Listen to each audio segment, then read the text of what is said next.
All right, guys. Welcome back to Rock Talk Podcast. Fuck if I know what episode it is, but today we have Ian Webb. He is the host of two awesome podcasts. One is called Having a Beer with Ian, and the other one, I forgot, unfortunately, the name of it, but it is about hilariously horrible movies like The Room. Ian, my boy, is there anything I missed, and is there anything you would like to tell about yourself? Well, yeah, the name of the podcast, for one, is Movies So Bad They're Good, Midnight Cult Classics and Camp. I tried to make it longer, but they won't let me. No, I'm kidding. That's actually also the name of a Facebook group. Movies So Bad They're Good with movies like The Room and Troll 2 and Samurai Cop, where we pretty much just make fun of bad movies. But also there's the Midnight Cult Classics and Camp, where we talk about the cult classics like The Thing, stuff like that. Really, really awesome movies that are under the radar of mainstream movies, and then the midnight movies like Grindhouse stuff. Hell yeah! You gotten to Machete yet? Not yet, but I plan to do like all the Robert Rodriguez. Yeah, Machete, Sin City, what was it called Desperado, Dust Till Dawn. Yeah. All of Robert Rodriguez is just amazing. Fuck yeah! Except for the Spy Kids and Lava Girl shit. Wait, hold on. Did you just talk shit about Shark Boy and Lava Girl? Yeah. You're on thin ice here, bucko. Man. But it was awesome though, is because I was just so just shocked when I saw that you got it. You got Greg Sesteros from The Room to be on your podcast just last week, and it was just so awesome to see, because I was just like sitting there just going, just like, holy shit, it's Mark. Oh, hi, Mark. Yeah. Oh, it took me so. It was so hard not to say "Oh, hi, Mark" to him, because I'm sure he's heard it like thousands of times. I didn't want to be. I didn't want to be that guy, so I treated him with respect. But it was so hard not to just like throw quotes at him. If anybody listening, if you have not seen The Room, you need to see it. It is the best movie of all time. Oh no shit! Like, God. It's one that, like, if its holiness hasn't blessed your peepers yet, then you're not living correctly, because there's a hole in your heart that you're tearing me apart, Lisa. Yeah.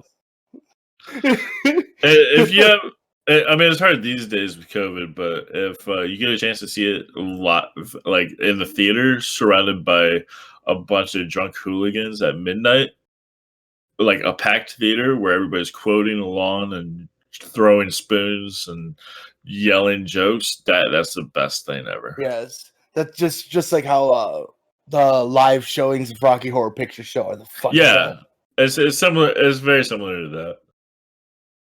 It's awesome. It's just one of those things that goes hand in hand with cult classics. It's just, you just end up getting a bunch of people who are getting together to watch that for fun. And it's just, that's the vibe when you're inside the movie theater watching it. It's just like, we're all here for the collective love of this one piece of pretty fucking shit cinema. Oh man. But thanks for having me. Definitely, dude. It's a pleasure. Your podcast, Having a Beer with Ian, was definitely fun, but I will also say it was a shit show. Oh yeah, especially the second one. There's so many Ians that I got confused. And the fact that I got drunk did not help either. Yeah. But having a beer with Ian is me, Ian. I'm Ian, and my co-host Ian, and Ian, and we have guests, Ian, such as yourself, Ian. Oh. So it's like you're actually going to a bar and you're meeting up with a bunch of people and you're just trying to talk over the loud music. That's basically what that podcast is.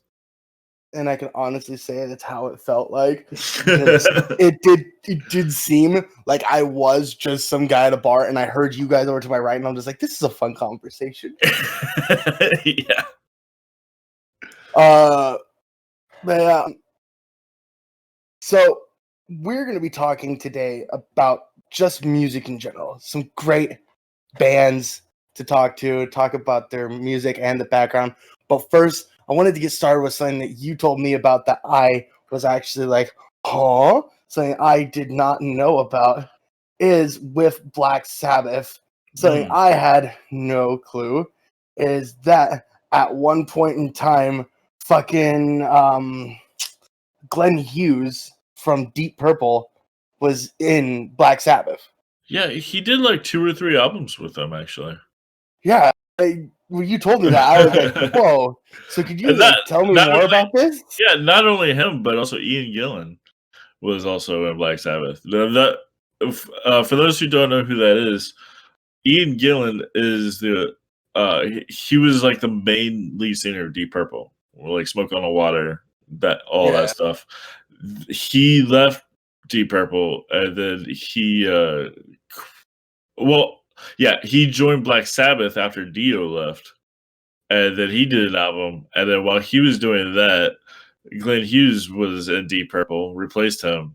And then after Ian Gillan left Black Sabbath, Glenn Hughes joined Black Sabbath and did a couple albums. So it's like pretty much like if you haven't been in Black Sabbath, you haven't made it. Oh man. Well, let me ask you actually. What all do you know about like the Black Sabbath lineup? Like, did you think that they just died after Dio left or something? Or no, but I saw that there were other things that I didn't know that Dio left per se. As I know he did. I know he had his solo shit, and then as well, but I do know about Black Sabbath. That's the thing. It's like I know about Tony Iommi of his fucking fingertips and shit. Yeah, but it's one of those things where it's like when you brought that up, I was just like, hold on, fucking what? Deep Purple? yeah, not one but 2 singers from Deep Purple. Yeah, so you definitely threw me through a fucking loop with that one. So I was like sitting there, was like, I thought I knew things. Yeah, but yeah. Oh, you know what else? Their last album, I think it's called Forbidden. You know this, which I believe Tony Martin was the singer of that one, but it was produced by Ernie C, who is the guitarist of Body Count. I thought that name was familiar when you just said that. Shit. Yeah, Body Count, Ice-T's band, and Ice-T has a track on that album too. And it is known as Black Sabbath's worst album of all time. Yeah, I guess that the whole they try to do Ernie C tried to do a hip hop thing kind of with it, because this was I guess the mid '90s when nu metal started becoming a thing, and so they tried to join the nu metal bandwave, and it didn't really work out. And yeah, I could see that too, because Black Sabbath does not belong in the nu metal area. They belong right where they are. I mean, they have transcended multiple genres. Like, the Ozzy years are that's the blues rock, or also the beginning of stoner and doom metal. And then the Dio years are like new wave British heavy metal, because that's what was going on at the time, like Iron Maiden and Judas Priest and stuff. And then when Ian Gillan joined, it was kind of like a thrash metal kind of thing. They were trying to sound like Anthrax. Interesting. And then Glenn Hughes and Tony Martin eras were I don't want to say glam, but it was kind of in that sound, I guess. Very interesting. Yeah, I'm not a big fan of those eras. I mean, of course, like everybody else, Ozzy's the main one. But I also, well, of course, he sticks out like a sore thumb. It's like that man's steely voice. yeah, You but hear that, and you know it's a good time. I do have to say, and I will absolutely die on this hill. Heaven and Hell is one of their greatest albums of all time. Yes, yes. I don't remember all the tracks on that, but I know that album title, and I know I've listened to it a couple of times. It is flawless. Like, yeah, like do yourself a favor. Like, listen to Heaven and Hell all the way through. Like, it is just a perfect album. Oh yeah. It turns away a lot of Sabbath lovers because it's not that, you know, bluesy rock era that Ozzy was in. It's not that doom metal, stoner metal, hard rock. It's more like Iron Maiden sounding.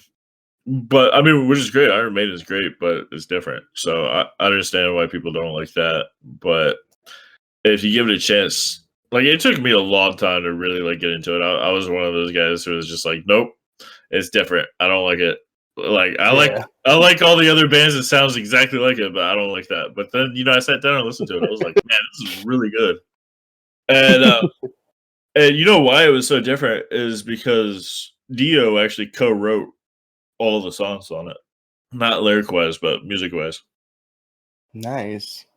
Because yeah, he sat down with the bass. He sat down with Tony and he just co-wrote all the songs.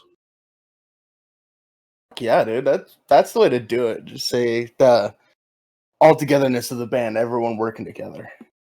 Mm-hmm. Really, Well, you end up getting a little bit more of a cohesive sound. yeah. Well, Ozzy didn't really do a whole lot, to be Yeah. honest. Then again, Ozzy was just Ozzy. Ozzy is just you just need to bring him in, and you can just do it. you know. So I read both of their autobiographies, Ozzy's and Tony Iommi's. That's how I know all this.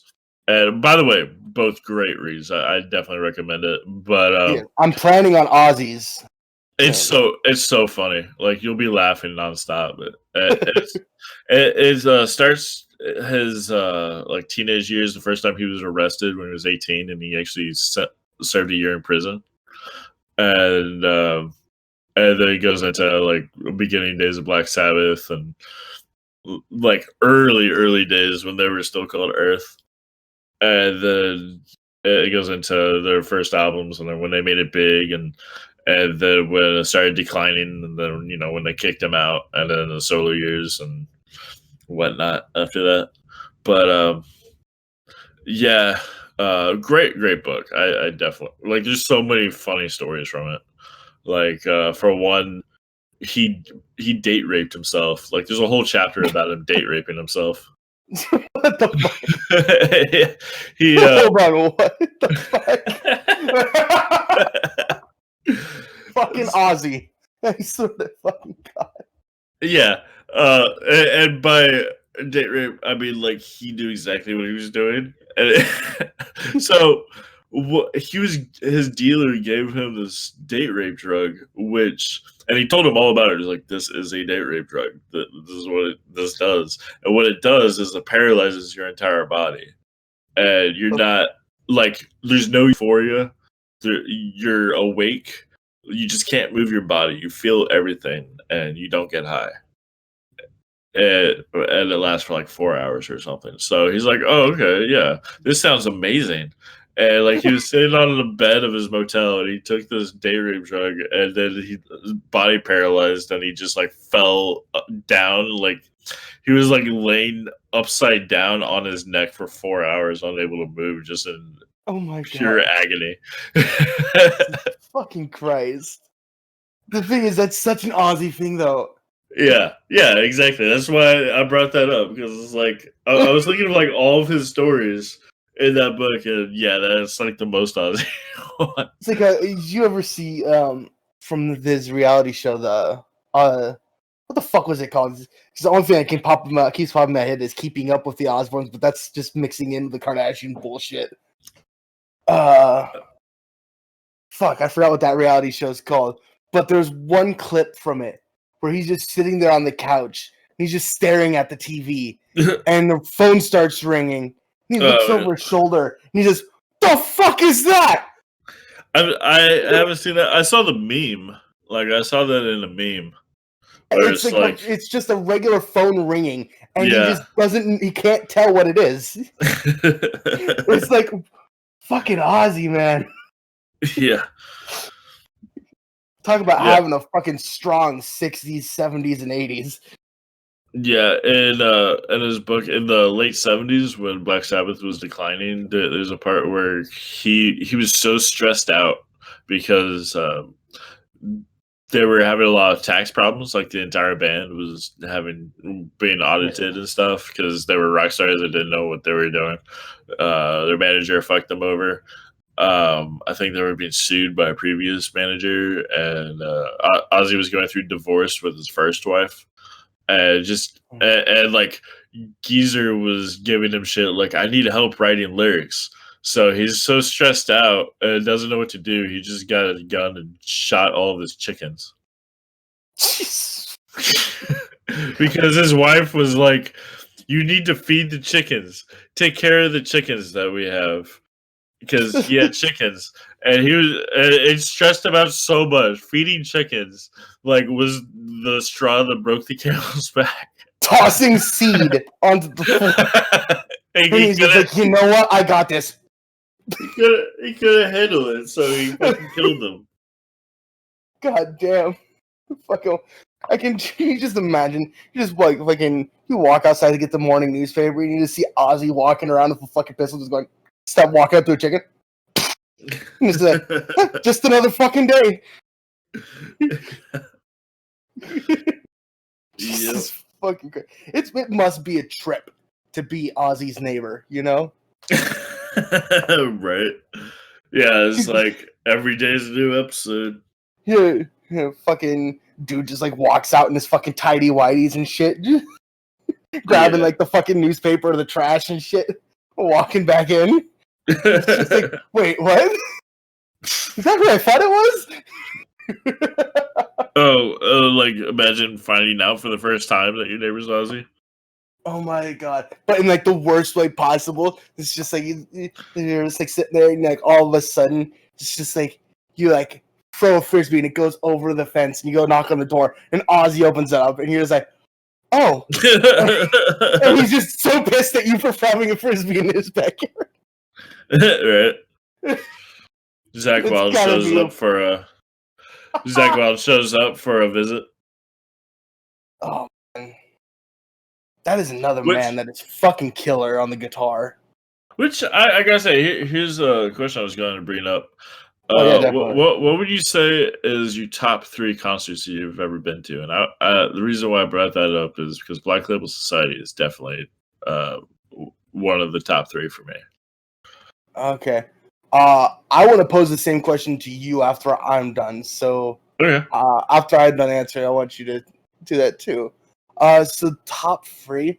So number 1, I gotta say, is just for the experience that I got from it was I don't know if you know of Kings of Chaos. Do you? No, I don't. They're a super group. They're ever-changing lineup.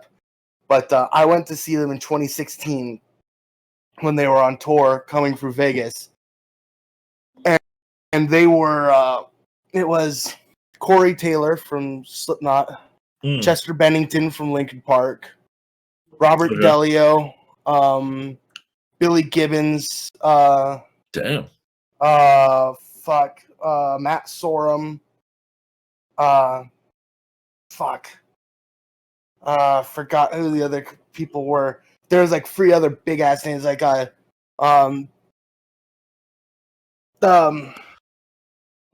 bassist from Stone Temple Pilots, and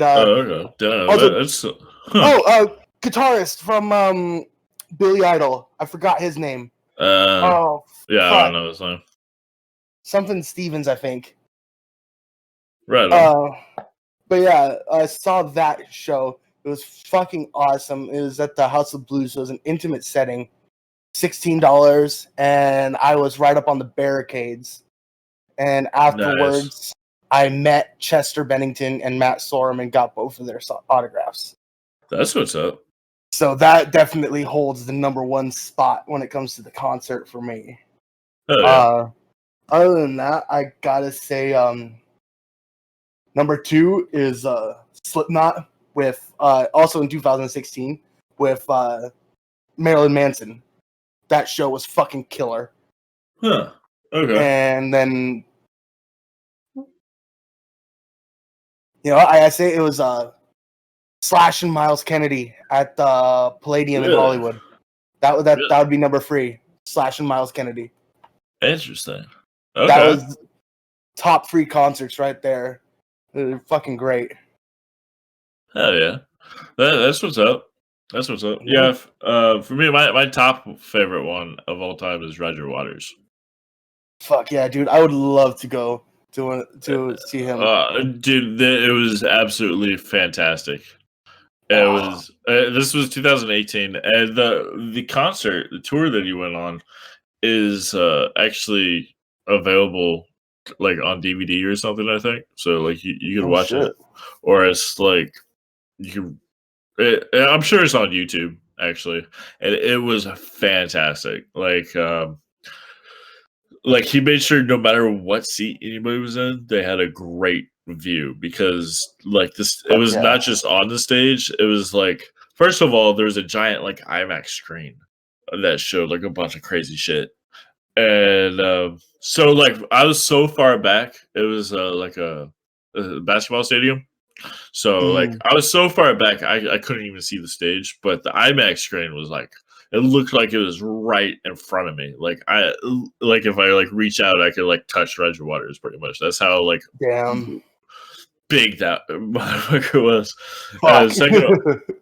Second of all, like when they did the animals songs like dogs and pigs. Yes. A giant. All right, so you know the cover of Animals, right? The yes. The factory. Yes, definitely. Right? So the factory rose up out of the middle of the audience. You're shitting me, right? You're shitting me. It rose up on projector screens. And it just like did they have the inflatable pig? Yeah, they had. Yeah, there was a giant pig that was floating around. Oh my god! And it gets better. So like, okay. So like the stadium seats where I'm at, they're on like the sides, but then there's the audience on the ground, and that's where it rose out of. So it's like right above their heads, and but it wasn't exactly the factory. It was also the White House. It was pretty much the White House with smokestacks. And then the time that Pig started playing, it showed pictures of Donald Trump and like all of like his ridiculous quotes that he's said over the time. And he like changed the lyrics to the songs because there's that part in the song where it goes, "Hey you wine house, haha, Sherrod you are." He changed it to White House, and yeah, just like little subtle differences. And when he said "That's pig," fucking awesome. Pink pig man, that they were talking about Trump. Man, it was incredible. And then like when what's it called? Another Brick on the Wall Part 2 played. A bunch of children, like 50 kids, came out on stage. Dude. He had a full-on show playing. Dude, it was the most amazing thing I've ever seen. Yeah, fucking Roger Waters is sitting there fucking on stage, like, playing these guitars, and just like, these motherfuckers don't know what's coming. Well, what's hilarious is he played, like, every Pink Floyd song. This was, like, a 3-hour concert. And, but every once in a while, he played a solo song. Like, he just came out with a new solo album. So he played I heard about that, songs. But when he did, that was like everybody's cue to like get up and go to the bathroom or get like snacks or refill their beer or something. Fucking who's the new stuff? Fuck you. Yeah, if it's not Pink Floyd, I don't care. But like, I was just looking down and like he's singing his heart out, and people were just like walking up, like walking all over the place, like talking. Oh my God. It's so fucked. Yeah, but it was hilarious because fuck him, dude. He's an asshole. like he's amazing. Like Pink Floyd is my favorite. Pink Floyd, Black Sabbath, and um, Parliament Funkadelic. Those are my 3 favorites of all time. But like Roger Waters is a fucking asshole. But anyway, that's my top concert. And then I said Black Label Society. That was amazing. Oh, you saw Black Label Society? Nice. I've seen them twice.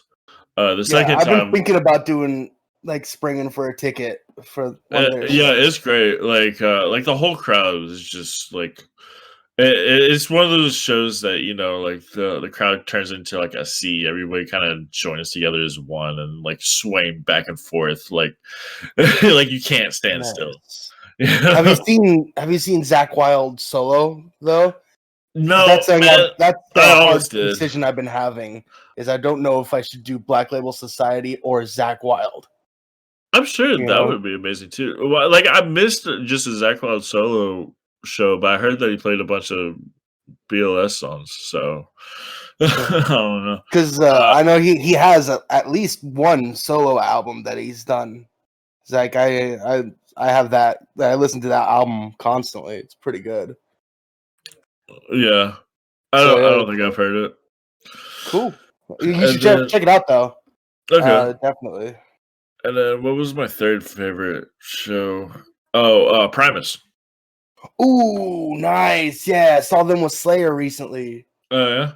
I remember that tour. I didn't go. I didn't go to that, but I didn't go to that. I wanted to, but I didn't. I wasn't able to. It was with Philip and Selma too. Oh yeah. Oh, the Illegals. Yeah, it was pretty fucking tits. But this show was amazing. This was the Chocolate Factory tour. Oh, okay. So, I mean, you know that album, right? Where they just they just did the entire Willy Wonka and the Chocolate Factory soundtrack and just Primused it out. So yeah, I went to that tour and it was amazing. Like they opened for themselves. So it was like they opened and just like did 30 minutes of like all their hits, like My Name Is Mud and all that is funny. That Race Car Driver one. That is so funny. It's just like, hey, we're gonna open up for ourselves. Yeah, it was like I wasn't exactly. I mean, I figured that they'd probably play some of the Willy Wonka songs. I didn't really know what to expect, and it was like the classic lineup. Which I mean they had that drummer Tim, their main big classic drummer, because they've had a few drummers. And so they did all their classic hits. Then after 30 minutes, just the screen went down. The curtain came down, and they just stopped. And I was like, "What? That was just a 30-minute show. Is that it?" Like I seriously thought that was it because they didn't say anything. I was like, "What? This sucks." But everybody was just still standing there. Nobody was leaving. So I was just like, "Huh. Well, I guess I'll just hang out and see what happens." And then they came back on stage and they did the entire Willy Wonka album front to back with like Oompa Loompas and all sorts of shit. So I'm assuming that them opening up for themselves saved them from having to do an encore. Well, no, they did do an encore. Holy shit! Yeah, so they did the entire album. Then they came back and did more songs like Southbound Pachyderm, but like very psychedelic. There was like a screen, like oh yeah, dude, that's what it was like at my concert. Oh man, it was actually kind of rough at my concert. They utilized the lights a lot, and it was getting to the point where I was like just sitting down staring at the floor while listening to the music. So I was like, it's getting to be a bit too much. Well, they showed there was a TV screen with a lot of psychedelic imagery on it. Yeah, just like fucking, just like constantly like flashing images, and then this like the psychedelic wavy colors and shit. I was just sitting there thinking, it's like I am neither high nor tripping enough to enjoy it. Oh man, I was enjoying it. I was all about it. But I love psychedelic shit. Like anything that's I'm all I don't even do drugs, but I just love psychedelic shit. Like I don't even smoke weed, but for some reason I'm all about like that stoner metal and psychedelic shit. Yeah, dude. Yeah, 'cause I it's don't know chill. why. I mean, It's chill. yeah, it's amazing. Hell But yeah, yeah. dude. Fucking respect. Which, speaking of which, stoner metal, that episode that you came on my podcast, having a beer with Ian, we had the guitarist of one of like the greatest bands out of my city, Austin, Texas, The Well. Yeah, they have some fucking fucking awesome music, dude. Yeah, I and remember the shit you sent me that I checked out before the yeah. podcast was pretty awesome. Did you listen to any more since then? I haven't, no, but they've been popping up in my recommended on YouTube. I've been Nice, considering clicking on it again because it dude. is music. I definitely recommend their albums. They have 3 albums that are all really good, like just solid. Do you know if they're up on Amazon Music? Yeah, they are. Although Okay, cool. you have to search for it, and here's Yeah. why. There's a Christian band called The Well. That's rough. That's rough. God, I want to make a black metal band called The Well now.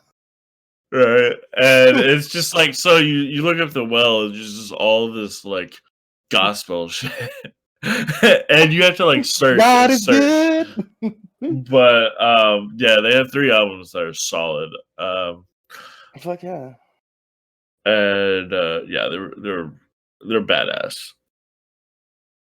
That's fucking awesome. Yeah, I Yeah, love them. They Ian was pretty fucking cool. yeah. I love his hair too. Like that nice flowing black hair.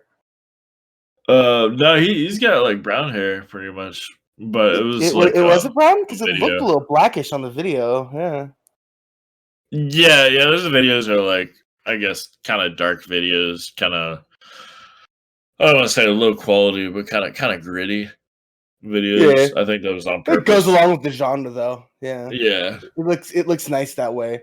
When you're doing stoner metal, fucking having that nice like grit in the video quality is nice.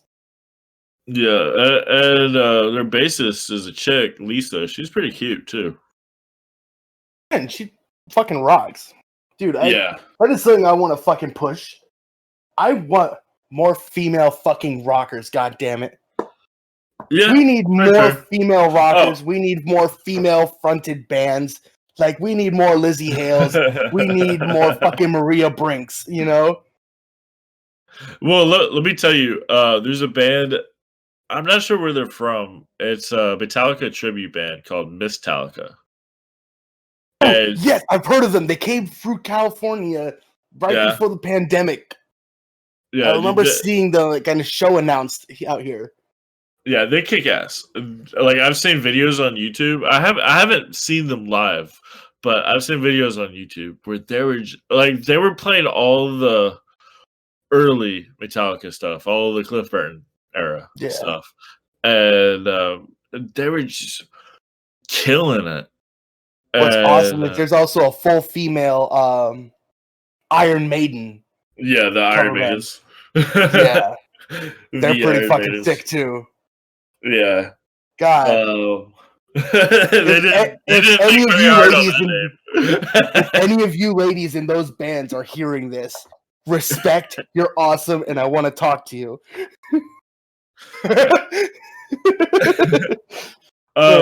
Wishful thinking. There's a band here in Austin. It's no females. It's all dudes, but they're badass. It's called Slayterica. It's a tribute band of Slayer, Metallica, and Pantera. And man, they are so badass. Like I've seen them a few times, and like they just kick ass so hard. And all the early stuff of all those bands, and it's just really incredible. Like they really throw a good show. Like I would much rather see them than Metallica today. By any day. And if I had a choice between saying the actual band of Metallica and Slayterica, I'd go for Slayterica. But it's also like fucking huge props to their singer for that too, because especially when it comes just down to fucking Pantera, fucking Philip Anselmo's vocals, Oh yeah. they're fucking out there, man. They're crazy. Yeah, and these guys do a good job of doing all three. Yeah, God damn, yeah, all that's three impressive. bands: Pantera, Slayer, and Metallica. Well, they switch between members. Like one guy is a lot better at the Metallica songs, the other guy is better at Pantera songs, and they both do the Slayer songs. Okay, that's fucking sick. Yeah. Yeah. And then the bassist, he does like full on Cliff Burton bass solos and shit. Nice, dude. I saw them play like a free show at like a Harley Davidson dealership. And there was like nobody in the crowd, but they still fucking kicked ass. That's the thing when it comes to being a band is no matter what you have to play every show like it's sold out, because Yeah, you and they phone it did in too. just once your crowd tells. Your crowd can tell when you phone it in. Yeah. Yeah. Do you like going to a lot of local shows, like small bands that nobody's really heard of? Yeah, it was a lot easier for me to do that when I was still living in Vegas. It's a little bit harder out here in Cali because it's a lot harder to fucking travel out all the way to Hollywood to go over to the fucking whiskey, But when I was living out in Vegas, like I'd keep an eye out for any local shows. Like if you're ever in Vegas and you want to go to a nice show, search up Counts Vamped. It is a nice like local venue. It's a bar and theater, and goddamn it, they take care of their local artists, and they do free shows too. So where you can come in and watch a Typo Negative cover band and a Korn cover band for free, and go home afterwards. Right on. But what's cool is they still take care of the bands. Is from what I've heard from all the homies that I've talked to who've played there, is even at the free shows they pay the band, and the band's always hooked up with drinks and food. So it's a very nice venue that I want to make sure hopefully survives through this pandemic. Yeah. There's a lot of bars around here that have been closing down, but yeah, you're in Austin, right? Yep. Yeah, Austin, Texas. I know of a couple of the bars over there because of. I follow a guy on YouTube called Brian Brushwood, and he's based out there. He has a channel called The Modern Rogue.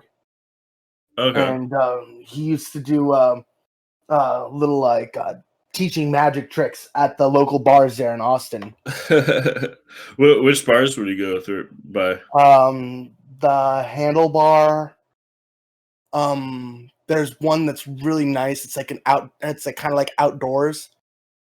Like it goes out and yeah. It's like it's got like some that's nice really popular here. wooden picnic table. That thing, which is hilarious because I think, as you said, I'm probably describing like 8 different bars. Well, I think I know which one you're talking about because it got pretty popular, but I don't remember the name that it currently is. I just remember the name that it used to be, which was Red Rooster. I think that might be it. Yeah, it's not Red Rooster anymore. It got like because he hasn't been doing those videos for a while, so. Yeah, it probably was that when I watched those. But yeah, it's like there's some nice looking bars out there that whenever I do end up eventually visiting the Austin area, I would love to go check the bar scene out there. That's definitely our big tourist attraction. I mean, if you go down 6th Street, it's just bar, and they close down. They close down the entire street on Saturday nights, and then everybody just drunkenly wanders throughout the streets. Just oh my god! So it's just a zombie apocalypse. That's pretty much. I want a Bud Light seltzer. You go into a bar, you get a shot there, then you go right next door and you get a shot, then you go right next door and get a shot. It's probably a very nice pub crawl street. There's quite a few of those.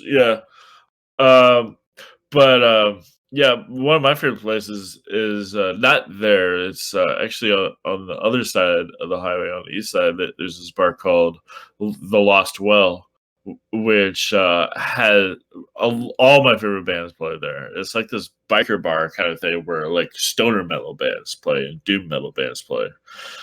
And it's funny though, I've never seen The Well play at The Lost Well. I've never seen them there, but all my other favorites, it's probably very hard to put The Well on top of the marquee for a place that has well inside the name. Yeah. There's one of my favorite bands of all time is a local band here that nobody's ever heard of. They're called Greenbeard. They're really badass stoner metal, kind of very similar to Black Sabbath. Blues rock, psychedelic kind of thing, and they're dope. I definitely recommend you check them out. I recommend anybody listening to this check them out. Greenbeard is amazing, and so is The Well. Yeah. Well, Ian, unfortunately, we are getting close to the time of the end of the podcast, so I will ask you a question that I do enjoy asking all of my guests.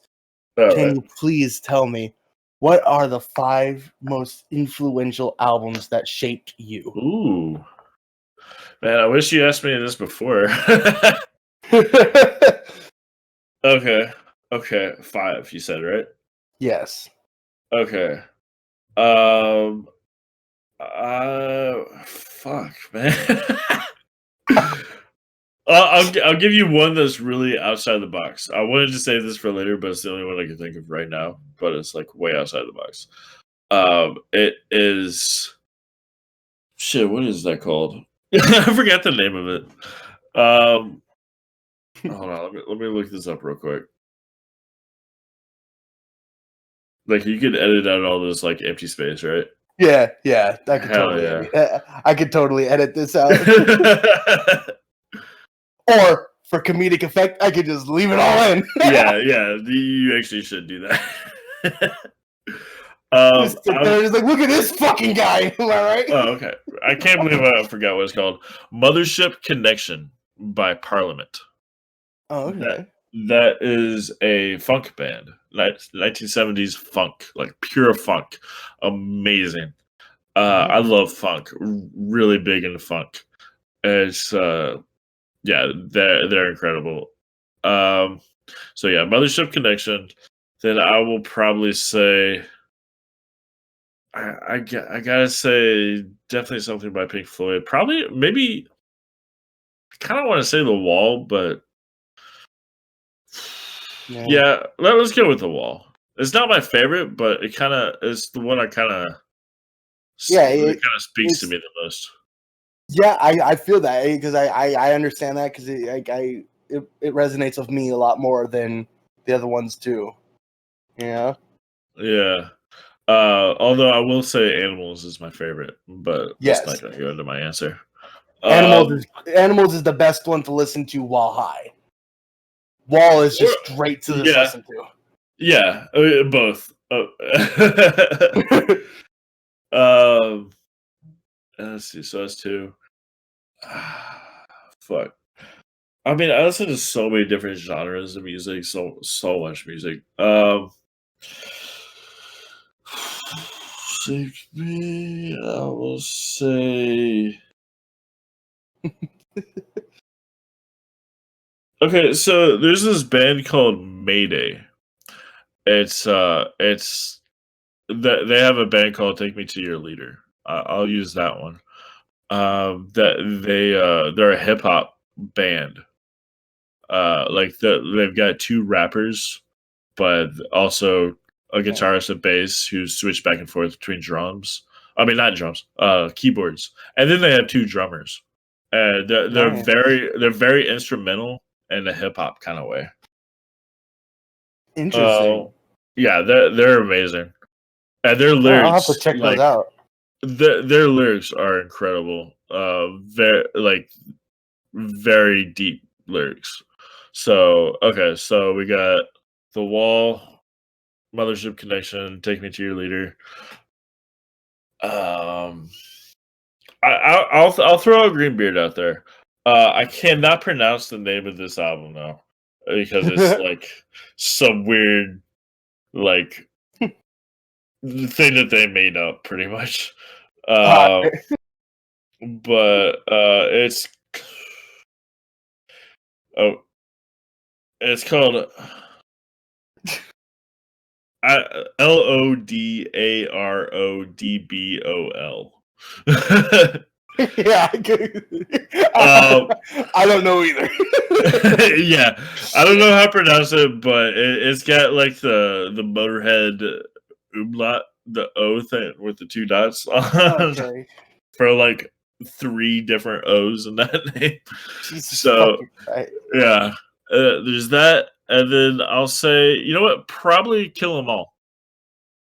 Nice. Kill 'Em All by Metallica. Metallica. Yeah. Nice. That's premiere album, isn't it? Right? Yeah. Kill 'Em All? It Yeah. should have been called what's his name? Oh, yeah. It should have been called Mustaine Wrote 'Em All. Right. Right. Fucking goddamn. This is so true. I think that's why Megadeth it also blew up so hard. Is because it was the thing is just say everyone was say, wow, Metallica's fucking awesome. And then they all realized this and say, oh, Metallica's pretty awesome for a good reason. You know? Well, yeah, I mean there's Dave Mustaine, but another big reason was Cliff Burton. Yes, that is so true. And that was such an unfortunate loss. Yeah, it really is. He's the man. He's my biggest influence. Like I play bass kinda. Not a whole lot anymore these days, but like he influences the shit out of me. Yeah, it's a good man to it's a good man to look up to when you're playing the bass. Yeah, definitely. That's awesome. Well, thank you for that. Those are some great albums. Thanks for coming on the podcast, Ian. Yeah, thank you. Guys, go check out Ian's podcast. Movies So Bad They're Good, Midnight Cold Classics, and whatever the fucking camp. Yeah. Yeah, that's the full name. Yeah, that's the full name. You have made a title so long that my ADD and ADHD brain can't keep up with it. You're a horrible person. Movies So Bad They're Good, Midnight Cold Classics, and what the fuck? Having a beer with Ian. And having a beer with Ian. That one kind of makes up for it. Those two podcasts are great podcasts. I definitely recommend watching them. Especially check out Having a Beer with Ian if you like chaos or my voice. Because my sweet sexy voice is on at least 2 episodes of that podcast. Yeah, those episodes are called...